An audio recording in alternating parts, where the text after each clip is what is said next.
Hi, my name's Graeme Manietta. I run a small business called Oz Electric Vehicles and Oz DIY Electric Vehicles. We do conversions on cars from petrol to electric. We help people do their own conversions as well. So this is about a 1968 Honda S800. This particular car turned up in a pretty rough state, so effectively it was a rolling bare shell. Missing motor, gearbox, radiator, steering column, brakes, brake hubs. So it was really a basket find. Luckily there was enough components there so we could do the conversion. We sent all the chrome work away to be done. We sent away the upholstery. The body shell went to a classic car restorer to do the body work, and he's done an excellent job. The wheels were the wrong wheels. They were just space savers that it turned up with.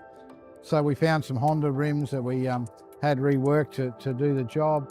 A custom-made rear diff housing to take a Suzuki rear diff centre and Suzuki tail shaft. So we don't use a gearbox, we run the motor straight through to the rear differential, and we just have a forward and reverse is via an electrical switch.